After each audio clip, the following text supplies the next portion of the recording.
இயேசு கிறிஸ்துவின் இனிய நாமத்தினால் உங்களுக்கு வாழ்த்தையும் நன்றியும் தெரிவித்துக் கொள்கிறேன். இந்த அக்டோபர் மாதம் 29 காலை நேர வேத பகுதியாக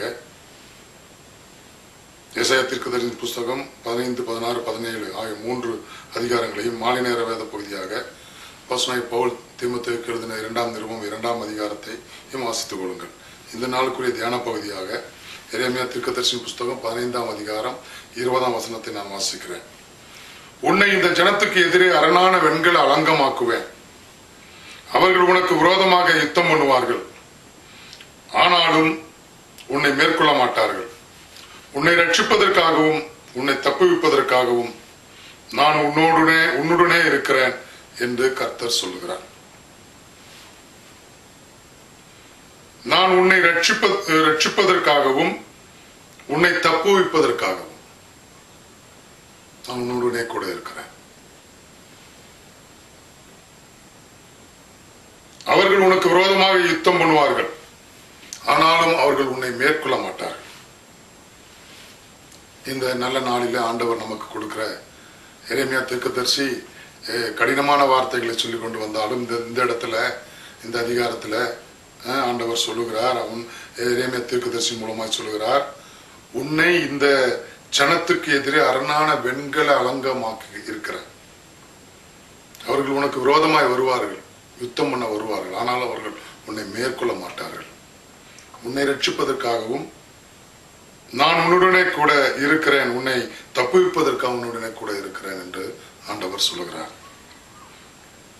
நாம் ஆராதிக்கிற தேவன் நம்மை தப்புவிக்கிறவர், நம்மை ரட்சிக்கிறவர், நம்மோடு கூட இருந்து நமக்காக அவர் யுத்தம் பண்ணுகிறவர். நான் சொன்னேன் அல்லவா, ஆபிரகாமுக்கு வாக்கு பண்ணினதை இஸ்ரவேல் ஜனங்களுக்கு செய்து 430 வருடங்கள் கழித்து எகிப்திலிருந்து இஸ்ரவேல் ஜனங்களை அழைத்து வந்து அந்த இஸ்ரவேல் ஜனங்களுக்காக அவர் யுத்தம் பண்ணினார். பார்வோனோடு அவர்தான் யுத்தம் பண்ணினார். அந்த சிவந்த சமுத்திரத்தில் அவருடைய சேனைகளோடு அவர்தான் யுத்தம் பண்ணினார். அங்கே சிவந்த சமுத்திரத்தை இரண்டாக பிரித்து வலதுபுறமும் இடதுபுறமும் மதிலாக வைத்தார். சிவந்த சமுத்திரம் ஓடிக்கொண்டிருக்கிறது, அதை வலதுபுறத்திலும் இடதுபுறத்திலும் இஸ்ரவேல் ஜனங்களுக்கு மதிலாக வைத்தார். மதிலாக வைத்து ஜனங்களை கடக்க பண்ணினார். யோர்தான்ல வரும்போது குவியல் குவித்து யோர்தான்ல பிரவாகித்து ஓடின தண்ணீரை ஓடின அந்த இடத்தை வெட்டாந்தரையாக்கினார் என்று வேதவசனம் சொல்லுகிறது. அவர்கள் நடப்பதற்கு ஏதுவாய் வெட்டாந்தரையாய், உலர்ந்த தரையாய், வெட்டாந்தரை உலர்ந்த தரை அர்த்தம் இருக்கிறது.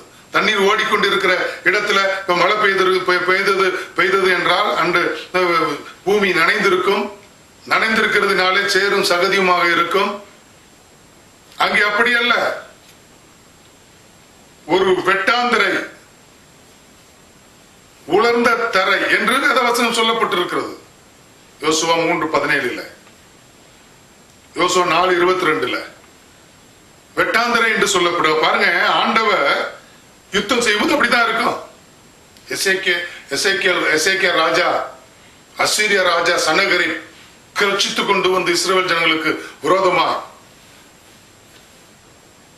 இஸ்ரவேல் ஜனங்களுக்கு நிந்தித்து, இஸ்ரவேல் ராஜாவை நிந்தித்து, அவன் கொக்கரித்து இந்த கோலியாத்தை போல கர்ச்சித்து சகல ஜனங்களுக்கும் கேட்கும்படி தூசண வார்த்தைகளை சொல்லுகிறார்.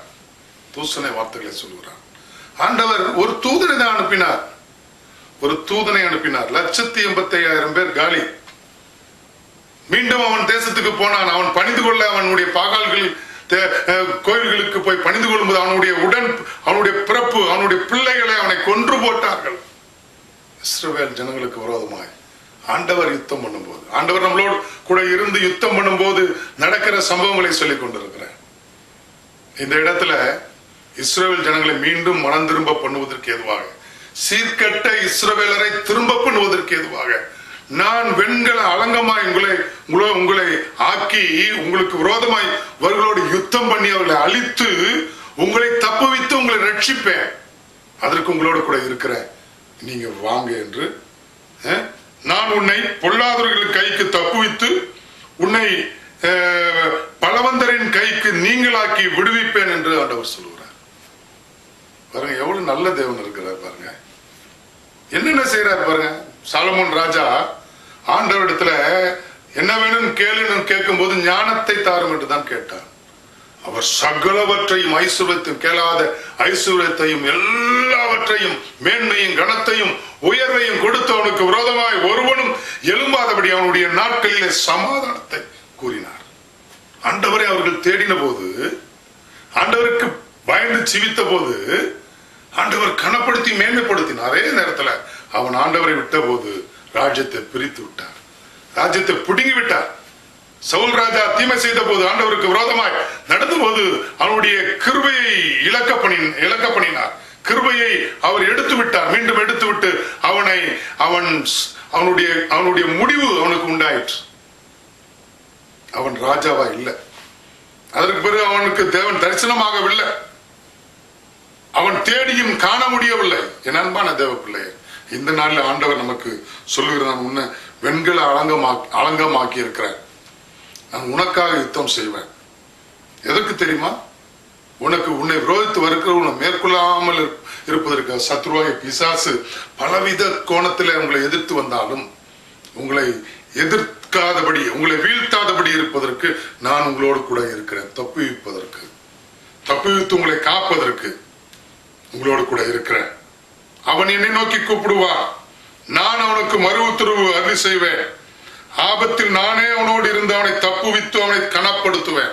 பாருங்க, சங்கீத 91:15 ஆண்டவர் நம்மளோடு கூட இருக்கிறது எதுக்குன்னா, ஆபத்தில் நம்மளோடு கூட இருந்து அவனை தப்புவித்து நம்மை கனப்படுத்துவதற்காக.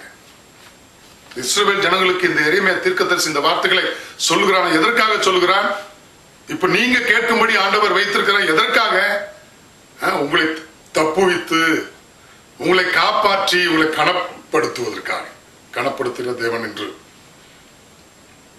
உங்களுக்காக யுத்தம் செய்வேன் என்று சொல்கிறார். உங்களோடு கூட இருக்கிறேன் என்று சொல்கிறார். ஜெபம்.